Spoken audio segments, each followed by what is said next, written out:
Welcome back to the Pilgrim Faith Podcast, where human wonder fuels the quest for Christian wisdom. Today is another episode with just Dale and I. We're going to talk about a word. Dale threw this out to me the other day, and I'm gonna bring it up with him, and then we'll just have a conversation from that. But Dale used the word submission. Maybe it was just the word submit. And it happened to be planted inside of a sentence that came off to me, despite myself, as attractive. When you hear the word submission, it's a tricky word for we modern people. And of course, there's a lot of kind of obvious kind of pushback and reaction to that. And, but nevertheless, most of us, if you go to church and, oh boy, it's the submission sermon, that's the one you have to fight a lot of kind of native instincts as a modern contemporary person to get in the right headspace for that. And very often rhetorically, when people talk about this, it's not put in a very attractive way, or it's not particularly nuanced, and is maybe sometimes just driven by sort of fighting modern trends or something like that, without its own sort of positive wisdom. But nevertheless, here you are at your particular stage of life. Why has this been on your head? What is it about the theme of submission and the goodness of submission that's been sort of striking you? And maybe we'll jump from there. Yeah, it's interesting. I mean, I grew up in sort of fundamentalist churches. Submission was always sort of like the heartbeat of the church dynamic and the family dynamic. So, I was a 90s kid. Mom and dad would talk about the word a lot. I heard it in sermons. And so I just sort of, through osmosis, built this sort of architecture of what submission looks like, and just sort of operated inside of that building and with certain parameters. And it's always one of those things that's like, kind of closes the air pipe down a little bit when you think about the implications of having to submit to anything, really.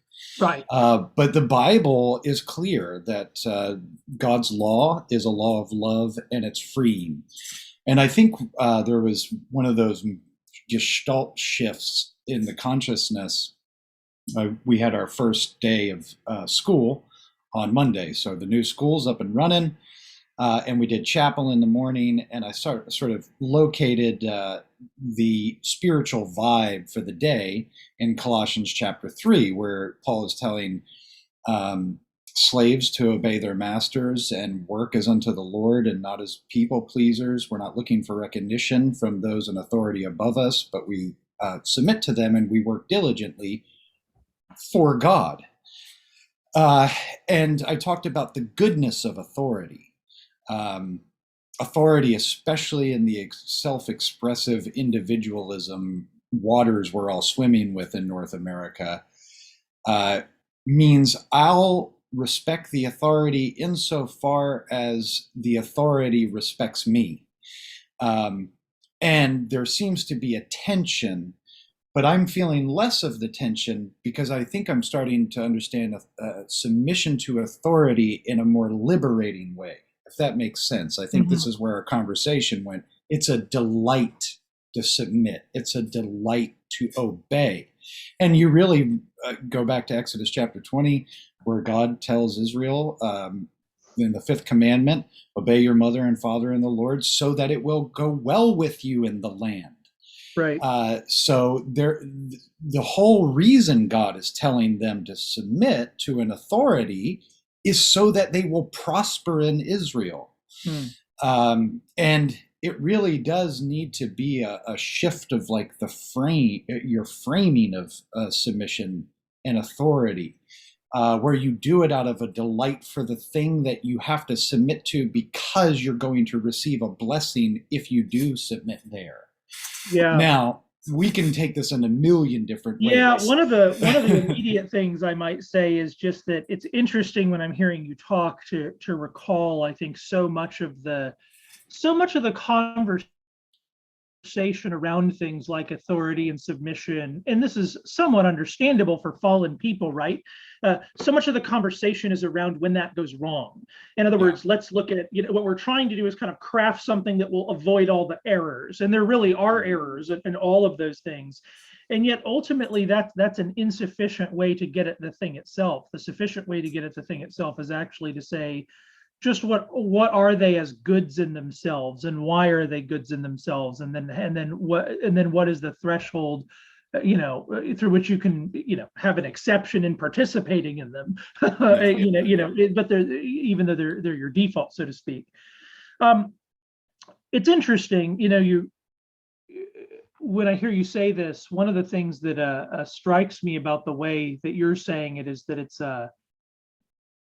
in a way, to take this approach, you have to be persuaded. In other words, to have this relationship to authority is not simply a matter of kind of manipulating your will in a state of panic so you don't do the bad thing or something like that. In other words, that's not really the idea. The idea here is rooted in a judgment that the mind has made, a judgment that this is actually good, and perhaps even we could add the category of understanding, not just judging. Well, in fact, a lot of times I can just caveat here, and maybe that'll help us. A lot of times people make the judgment submitting to authority is good, but they don't have the understanding. In other words, they don't know the kind of insides of exactly what is good about it, how it's good, and therefore where we can say, no, you don't need to do that, or no, you totally should just do this thing that you're being asked to do. And it's that level of understanding, I think, is especially lacking, but also the area where it can become especially beautiful. If you inhabit what it is like, and really the way it becomes beautiful for us ultimately is ultimately through submitting to Christ and being in a submission slave, quite literally a slave relationship that is fulfilling and is experienced by us as actually the chief exercise of our freedom. That is actually one of the real ironies, is that it really is the Christian, as a judgment for their whole selves, says, I will follow this freely, takes up the following of this one as my Lord. And that act of submission is actually the freest and most rational and most sovereign act that a human being, I think, ultimately makes. And so the vision that we're talking about mediated to human authorities then, in a sense, requires, for virtue at least, sometimes you just have to tell people what to do, even if they don't want to do it. That really does exist sometimes. But at least for virtue, for the sake of virtue, what this would involve is not just sort of like, I just do the thing, I just submit in that as it were. I just believe in submission against all the libs. It's understanding the beauty of the thing itself and in inhabiting it, and then following what you are persuaded of. And I think that's key. So if you look at scripture and you do biblical theological meta-narratives that tie all this, the whole library of books in the Bible together, you could pick the temple, which is a big one. You could also pick the new heavens and the new earth. Sort of like you could pick sacraments, whatever, right? There's a million different ways you can parse out the meta-narratives. But I think what you see emerge as one of the meta-narratives anyway is this idea of a wedding. So God marries a certain people, like we are called the bride of Christ in the New Testament. God divorces Israel in the Old Testament. We have all these allusions we've got the Song of Solomon.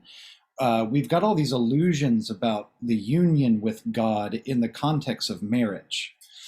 And God is in the business of wooing his bride. He really is in the project of making his beauty shine so bright that running away from the light, the utter transcendental big B beauty is only because of a hardened, darkened heart that can't stand how dark they are in contrast to the beauty. Their ugliness, they're the orcs, the ugliness, their own ugliness, as reflected in the light or seen more clearly in with the backdrop of God's beauty. That's what people are fleeing from, and that becomes pathological, right? You create all these different pathologies to cope with the fact that God's beauty is in the butterfly and the bees and the oak tree and the sand on the shore and the horizon and a setting sun and all of these things that are breaking into our consciousness and telling us that there's something beautiful out there and good and true. But God is, nevertheless, the point that I'm making, he's interested in wooing people. And that means that he's interested in convincing people of all that he is in a million different ways. That's right. God's wisdom. Right. And when you lean into that, I think when you really start to say, I can see how beautiful God is and how good God is and how true God is, because I'm looking around and I'm experiencing, as an image bearer, using all the faculties that God has given me, I'm experiencing all that beauty and all that truth and all that goodness. Then when we're convinced, we can talk to other people about that. So to your point about understanding, I think a similar thing is like when you raise children. Both you and I have kids. Yep. We both have our oldest sons are similar in age. When they're little, and they pick up a fork and they're walking over towards the electrical outlet, you're like, no, you're and that's it. I don't have to be like, listen, you're actually going against the goodness and the truth and the beauty of the cosmos if you stick the thing in. But as the police, you're not allowed to shoot that guy. In jail, you can have a class about moral formation. Yes. But in the moment, you just got to stop it. Yeah, that's right. You just have to stop it. But as children develop, as they fill out, as they become more self-aware, and they become better thinkers and reasoners about everything that they're experiencing, given all of the teaching that they're receiving in the Bible and yada yada yada. You then crank the dial up to the attractiveness of obedience. Yeah. Now obedience isn't just obedience because mom and dad said. So when I try to convince my son about the goodness of obedience, I really do it pure, like it's not, the emphasis is not on the negative. Like you were saying earlier, like, don't do this because you'll die. It's like, no, if you do this, you are going to get manna from heaven dropped down by your father, who's going to reward you because that's what he does for his children. If he takes care of the lilies in the field and they're pretty, and he knows every sparrow that falls dead, if he knows all the hairs on your head, how well is he going to take care of you? So when you really do frame God in the context of a good father that is supremely attractive, then obedience is what it naturally flows from your response. And this is, like you just started this school, and this is very similar to the classical model of a developing mind, is that at the grammar stage, you're mostly in the judgment stage. In other words, we're just trying to get you to say that. Your catechism is just getting your brain to say that this is true. That's all. That 2 + 2 is 4. That's all. I just want you to memorize the formulas and make all the judgments. It's then in that dialectic stage that you are trying to create more understanding through dialogue. And this is then not just an external reinforcement, but the attempt to sort of give to move in the Tao, the tradition of wisdom, through dialogue. And then that final stage of real maturity is when you creatively inflect through your own rhetoric. When you creatively inflect through your own rhetoric, you give a new sounding to truth in some way and to beauty through your own co-creativity with God. That's what you're being trained to do. And at each stage, you have a different relationship to a word like submission. at that first stage, you're the kid, obey mom and dad. You just got to do it because society will fall apart if you don't do. Oh, freaking mom and dad. Oh. We've all been teenagers. We get the thing. But then, the second stage, as a teenager, maybe if you're lucky, you get some understanding of, okay, my mind is beginning to see the reality that actually, you can actually see some teenagers sometimes come to the conclusion, really through dialogue. I've had conversations like this, with my own children. Like if your way were just given over to the world, you can help their mind trace the steps to see that would make the whole cosmos fall apart. Yeah. The only reason we're doing this is because we love you, and you kind of begrudgingly, your mind begrudgingly understands. But then there's the active delight in deeper understanding, and that's actually the thing that summons you, in a sense. That end goal is what summons you through the first two, or at least for somebody seeking the truth. And it reminds me of, the other thing I'd add here is that one way to frame the issue of authority and submission, or really just the idea that human beings might have to submit to authority, to tradition, that sort of thing, I think is to say that we have perhaps, as modern people, really failed to remember, or we've forgotten just how finite our actual knowledge is and our vantage point is. Like, we really think we know things.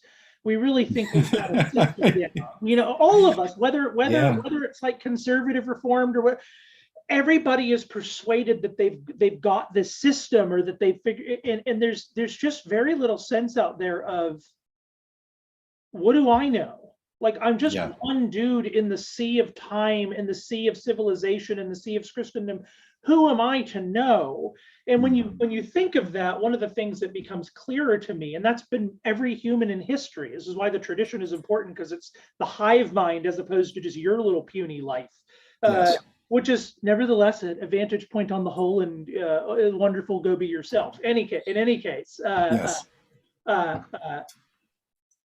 one of the things that reinforced to me as I was thinking through it is how fitting it is that God has made the Bible a universal book that does not just speak to its own times, but is intended in his superintending providence to reach and to speak into all times. Just as the one event of Christ, the one person of Christ, is the man, the center of history, which gathers together all the epochs and all the moments into its synthesis, as it were. The Bible is the book of books, and I think for those who feel their finitude and who believe that God exists for rational reasons, and there are rational reasons to believe God exists, it becomes plausible to think that finite and fallen and weak creatures like ourselves would in fact need something precisely like the Bible to become wise. And there's nothing else you can say to that except to, you read the Bible. My people perish for lack of knowledge. The level of agitation you read in its pages for wisdom. And then you go to Socrates and he's burning, like just burning with the desire to know. And all he's frustrated with is walking around and seeing all these people who claim to know. And all he can persuade to them is no, you don't. You think you grasp the thing deeply, but you're just grasping at the ephemeral margins of things. And scripture, you feel the same agitation in scripture, and that both in the philosophical tradition, as Drew Johnson points out, all of these guys thought that they had divine revelation. But similarly, the wisdom of Solomon and in the heritage of Moses, it really is divine illumination. I feel the necessity of it, and when I think, and it makes sense out of the word submission more to me, because part of what is latent in the idea and in the wisdom of the notion of submission is that human beings are a collective organism that know collectively, and that submitting to authority, to your parents, to the magistrate, is to give deference to is to, in principle, give deference to where wisdom in the human algorithm gathers and to reinforce those joints. And that's a good thing. Yeah. And some inconvenient submission where you're not being forced to sin, but it's just annoying. Some inconvenient, or again, there's places where you're enabling people to abuse you, and you should never do that. But like, there are the annoying, going through with the annoying in a sense is for the reinforcement of the structure itself. Yeah. I was gonna. Yeah, I think it's so funny that you brought up Socrates. So I'm reading Marco's book right now. What's the title of it? I'm so bad with titles, Joe. From Plato to Christ? Yes, From Plato to Christ. Yep, that's the name of the book. Yep. And we're going to be interviewing him soon, Lord willing. Next Friday. Yep. Yes. But he talks about how Socrates' dialogues basically end with no resolution. Like, one of the things he talks about in the beginning of the book is, not to give away our next episode, and I won't say a lot more about what Marcus is saying, but just to say I was reading that this afternoon, and here's what's going on in my brain, and you brought it up. But Socrates really was frustrated that you've got all these people walking around on the polis that, you ask them, hey, what's justice? And they're like, they give an example. And he's like, yeah, but what is justice? Like, what are you saying when you give me the example? And he's just like frustrating these people. Because Socrates was, I believe, and I'm no student of Socrates, I'm no historian, I don't know, I'm not the most adept at telling you the historiography of philosophy, but it seems like what Socrates was concerned about was that everybody is just sort of certain all the time. Now, you can't go through life in this constant sort of disjointed, scatterbrained, panicky, I don't know anything, and I have to just, admit that I don't know anything about anything, because then you just die. Yeah. You don't make a move. Right. I think that judgments. Yeah. Yeah, and you need to make judgments. Yep. And that's what I wanted to ask you about. So we're talking about submission, and we're talking about the idea that your relationship to submission changes when the authority that you must submit to becomes attractive rather than stifling. Ultimately, that's God. But then if you see God as establishing these lower delegated forms of authority, then submission to them, you should be convinced on the basis of attraction as well and persuasion. Yeah. So, Joe, we live in 2021. It is the current year, brother. Yeah, the year of our Lord. Yes. Right. And we've got, COVID. We've got LGBTQ plus stuff. We've got just the whole litany of the laundry list of things that are melting and falling apart. Social fabric is fraying. Trust systems are broken. No one likes anyone anymore.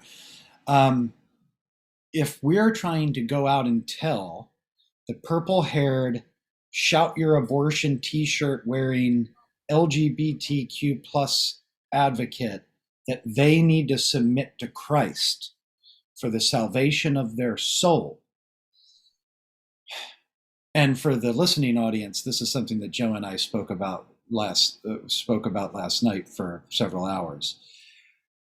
How do you evaluate, given our judgments, right? So you and I are making judgments. Mm-hmm. And when you walk into a room that's full of people that are on the other end of the things that we believe, how do you determine where your energies are best spent magnifying the truth and goodness and beauty of Christ? Because in my thinking, and you've been very helpful to me on this front, I don't think that a lot of it can be done in our current context. In other words, I think I've mentioned this before on the program, I view our conscience as a sort of insurance agent. Given all of our lived experiences up until the time we find ourselves at this exact moment, what we're doing is collect us unconsciously, or maybe subconsciously, collectively gathering all of those experiences in one coherent framework of judgment in which we quickly try to locate at people that are going to be more for us and people that are going to be more against us. Because if we get into a relationship with people that could harm us, well, that could cost us, pushed to its a logical conclusion, that could literally cost us our lives. So you must make judgments in the moment, and you must pick up the little cues and all the subtle text that you're reading with all of your experience and all of your judgments that are firing off at 1,000,000 miles an hour. And how do you do that when that person over there seems to hate everything how do you talk about submitting to Christ for the redemption of your soul when it seems like, what if I say that person over there is going to destroy me? Yeah. I'm going to lose my job. I'm going to get in trouble I'm going to be a pariah. I'll turn into a meme. I'm going to end up on YouTube, TikTok. Yeah, you're very memeable, Dale. I think you're yes. Maybe I should make a meme out of you and get ahead of the curve. That's a good question. So I don't think there's a couple of things that can be said in principle, but some of the answer to that question is actually not something that's turnable. There's no formula, yeah. In other words, like, so much of this just has to do with the actual providence of your life. Who are your people? So you're going to be interacting with more people like you described. If that just happens to be in the providential slice of your life where you are. So, Christians, conservative Christians who live in New York City or live in the Bay Area or something like that, right? You're just going to have to deal with people like that and not get triggered to live there. And those are the people God, in some sense, is obviously calling to figure out how to have precisely that exchange in the way that is maximally reflective of the heart of God toward that person. But here's something I'd say in principle that I think isn't often applied to this. At the end of the day, all that is really required for persuasion to work is openness of soul of some sort. And I don't think that openness of soul is either a virtue that we possess in any particularly great quantity, or one that we can predict where it exists on any other side, however you frame other side. I mean, I've been to Presbyterian church. Openness of soul is not exactly our greatest virtue, though we have our virtues. There's great openness of soul there as well. It's just there's plenty of people who are just as grumpy as whatever. And it's the same thing, I think, if I found a pile of, Antifa people or something like that. I've had friends in Antifa. I talk to people who are very sympathetic to Antifa sometimes. Like, it's the same distribution of actual openness of soul very often. Like, there's a lot of ideologues, 90% of the people, you hear the word submission, it's over. But there is that one guy, there's those two guys, there's those five guys. And I think what the rhetorical goal needs to be inflected through divine providence. Who are the faces that I'm actually encountering? And I really think that's, at the end of the day, all it is. Yeah. Everybody just has to deal with the faces in front of them. That's the strategy. That's your calling. That's where the vocation actually comes in. And what I want to say about that, when you're actually when we get all the way down to we're just dealing with the faces in front of us, I think we deeply underestimate how much the modern moral system and modernity and the justice wars and all of that have left a group of our peers spiritually starving in ways that we cannot imagine. Yeah. And what we need to see is not just a bunch of enemies, but actually potential refugees, where if you throw a bait out in the water, and it might be the word submission, it might be actually that triggery of a word, but inflected in a way that speaks to something in their soul that they can't not have. And so here's the thing, like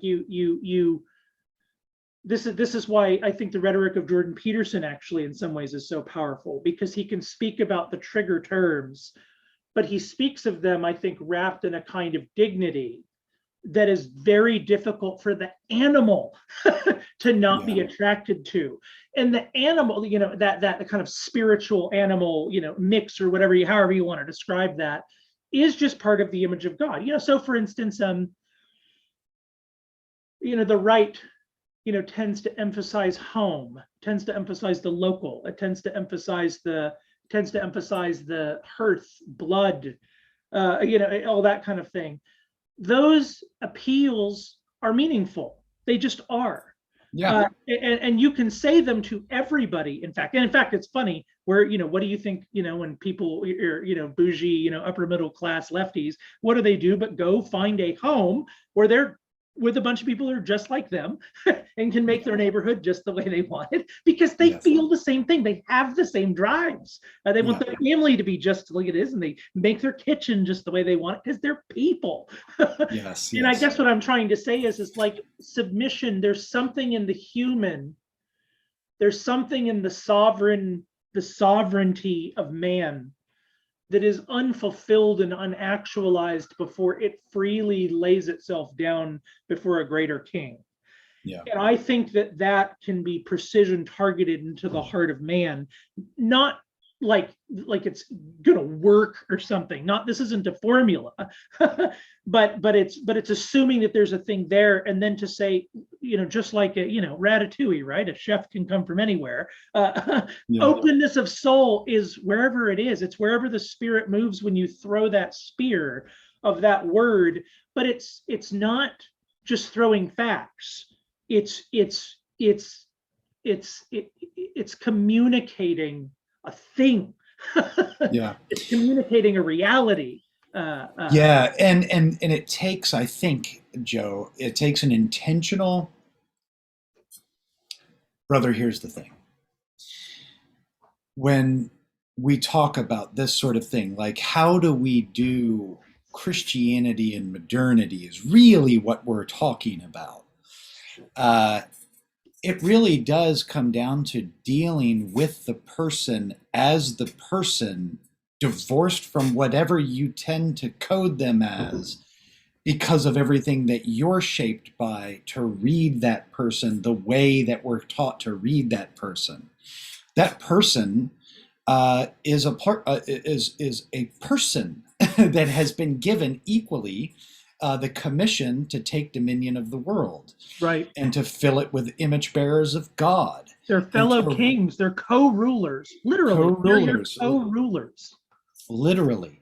And I think part of the art of being a Christian in the modern age is being able to look at a person and go, I think I see something there that probably relates to this and this and this and this.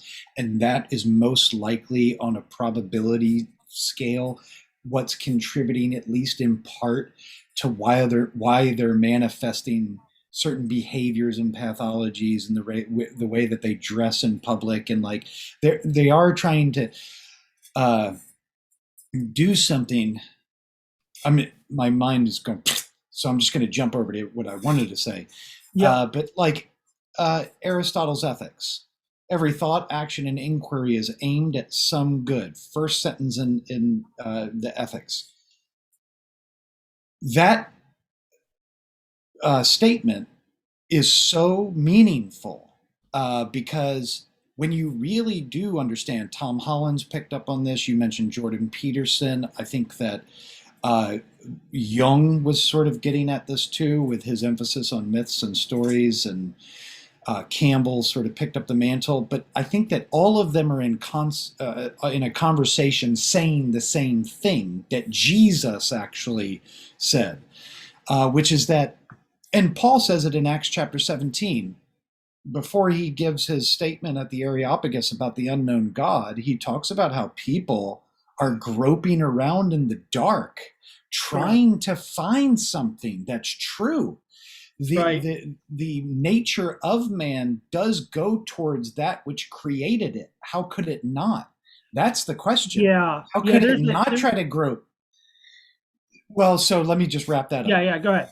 So what I'm saying is, if we really, really believe that, if we believe what Paul said in Acts, if we believe that Aristotle was onto something, if we believe that there is this meta narrative that weaves us all together in one storyline, and it's only because of God's creative act, then the art of Christianity in the modern age is to tap into the thing that they're injecting into their own narrative that's preventing them from embracing the beauty of the one meta narrative.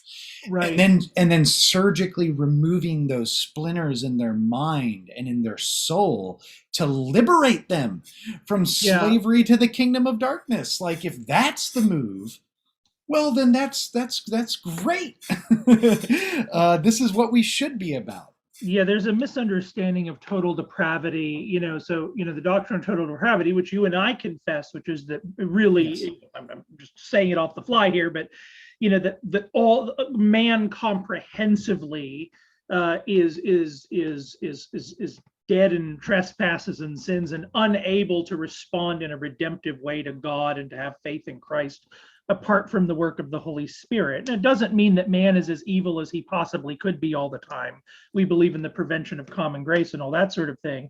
But one of the misunderstandings of the doctrine of total depravity that can occur is to sort of say a fallen man doesn't desire God at all. There's a way in which that's true of the person in terms of their conscious, fully self-conscious directedness toward God. That's not, though, to say that their nature doesn't scream out for God. That's Precisely. The real distinction, is the nature is still agitating for God because it's made for God. And my former associate pastor, John Berger, once gave the analogy, I think it was helpful, is I think he was paintballing one time and was running around and just shooting, shooting paintballs, I guess. But he suddenly realized he had not taken a drink of water for a very long time, a dangerously long time. And he couldn't move anymore. He got up to go shoot a paintball and his body just gave out because his body was thirsty. His body is agitating for water. And we're the same. We're doing all of our things, but our soul, the soul of even the sinner, is dying to be filled with God. And that's the relief of the gospel. And this is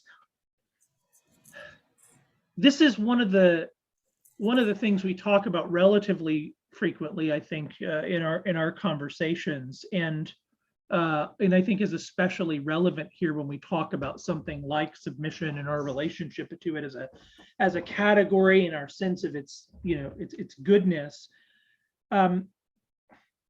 is that the reason persuasion of the truth, the reason persuasion of a category like this, following freely, in other words, the reason that is so crucial is because merely deciding apart from understanding, or let me say that differently, thinking that it's mere enough to decide apart from understanding actually puts you at great risk, because what you really do want to see, what you really are trying to seek, is you are trying to seek certainty.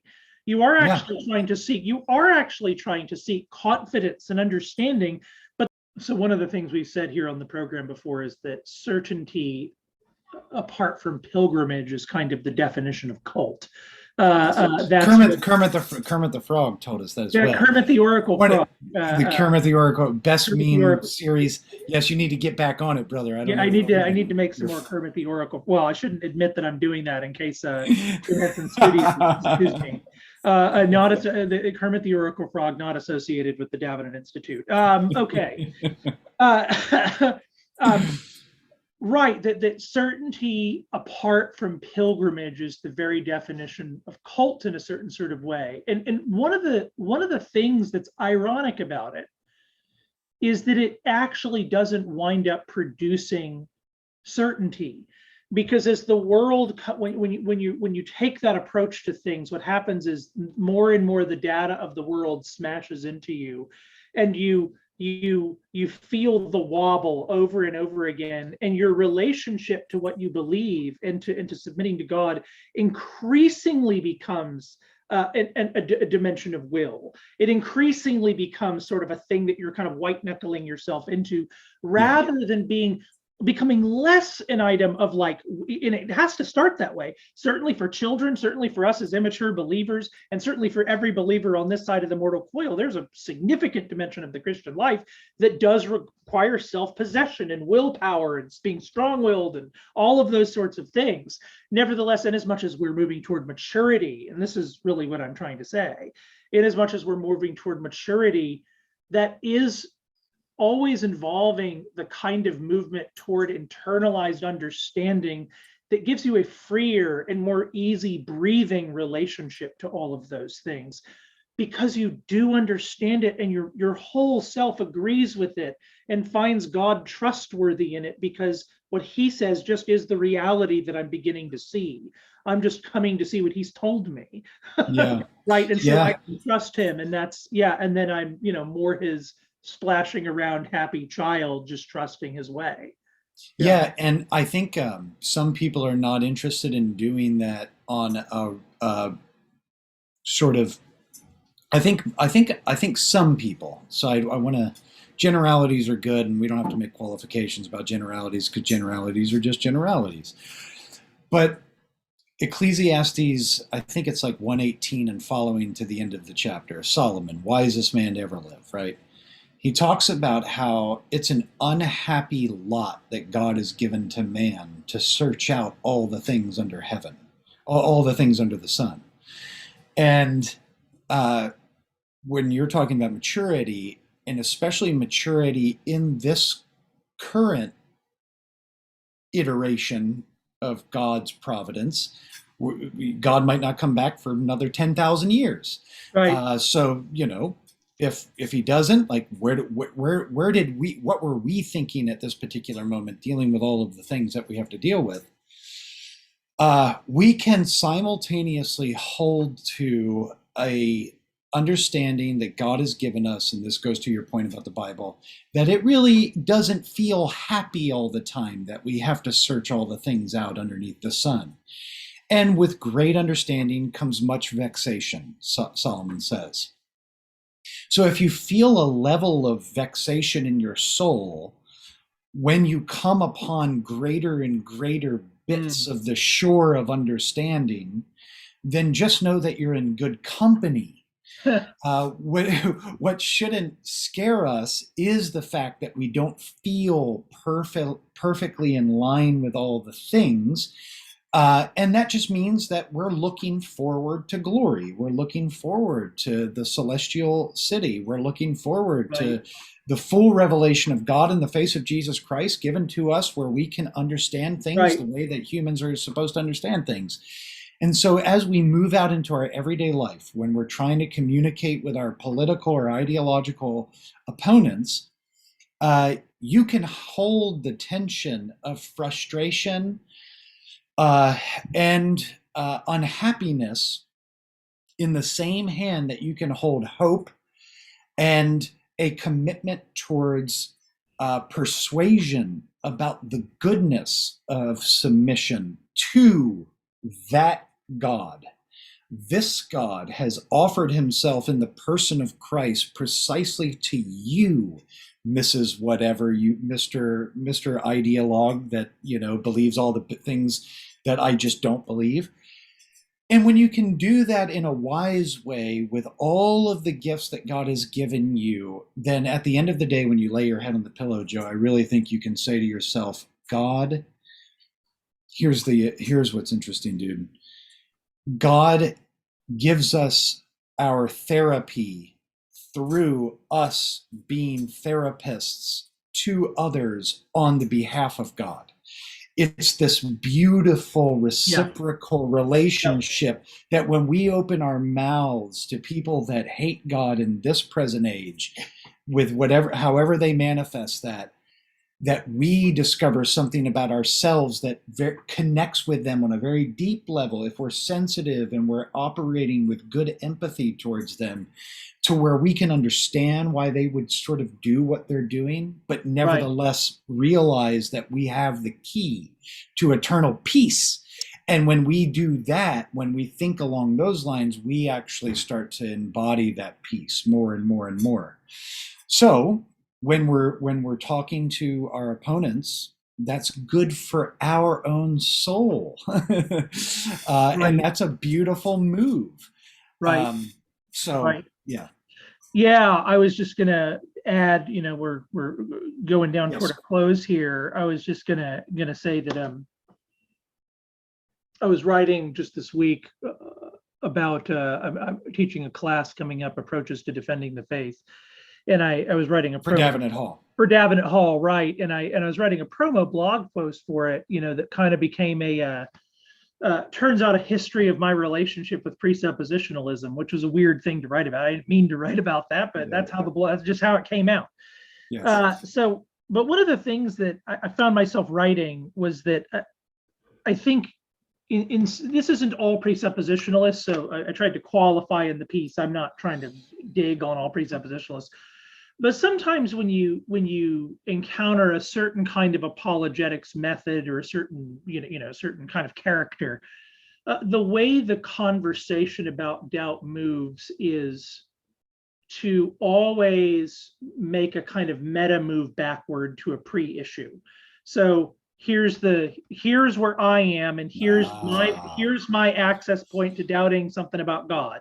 And what you always do is say, nope, before we can talk about that, let's go back here. And then if you get all this correct, then you'll see that all that's impossible, yada, yada, yada. Doubt, kind of predetermine what can bother you downstream by fixing it at the source.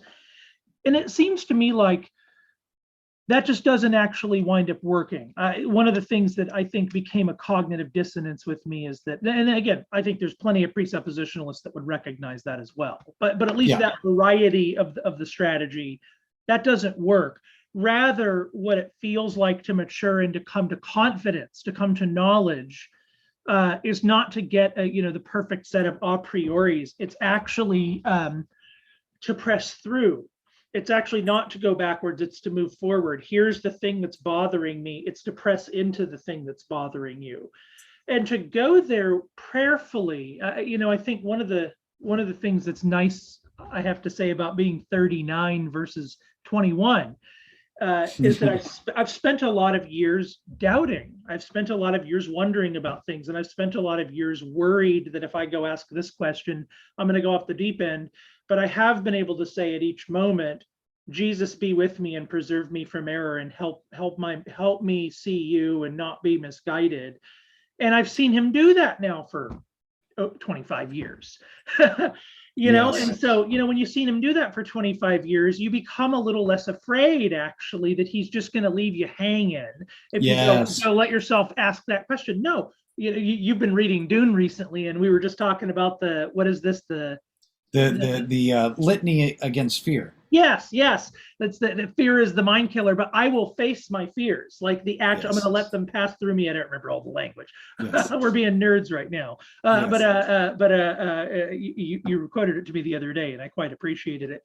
But exactly, it is actually found in taking Jesus through that kind of intellectual valley of the shadow of death, as it were, and seeing that he is faithful to preserve you there and to send you people. To actively seek out the people who can help you in this world.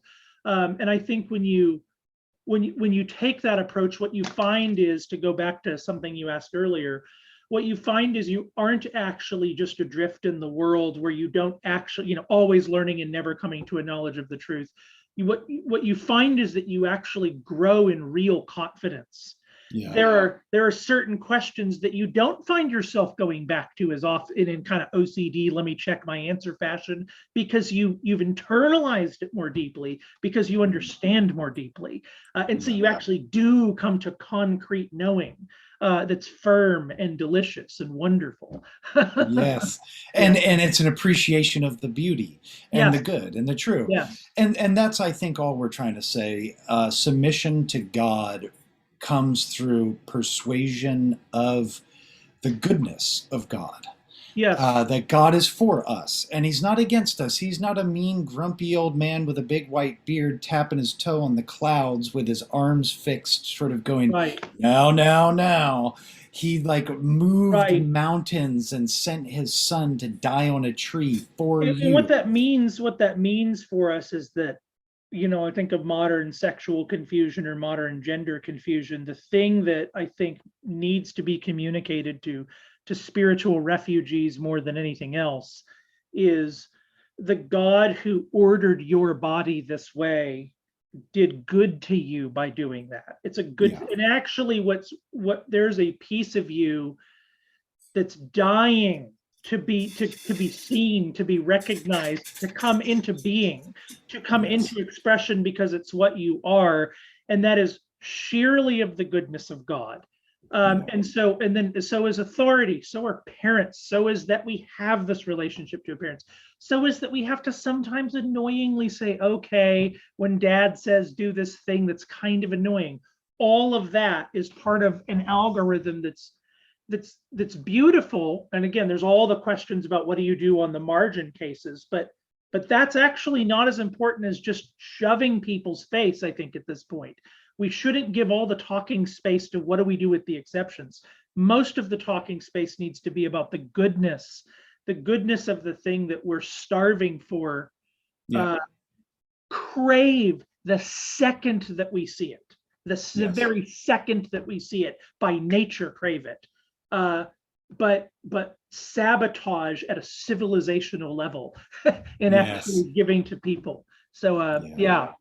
Well, I think that's a great way. That's a great note to just stop on, brother. Yeah, man. So this was a good conversation. Next time we get together, just you and I, maybe this will become a thing that we just continue talking about. Yes. Because I mean, you and I talk about it anyway. So. Yeah. But all right, guys, head over to YouTube, Davenant Institute's YouTube. You can check out all of our previous episodes. We're also on iTunes and all of the other podcast catchers. We've got a Facebook page and we've got a Facebook group. If you want to jump into the conversation and start to talk with Joe and I in the Facebook group, feel free to do so. Yeah, we'll be back on Friday with Louis Marcos to talk about his new book, so that'll be exciting. That's next Friday. Yeah. Not this Friday, next Friday. But Joe, brother, thank you for the conversation. I love you. Love you, man. And we will see you all next time. See ya.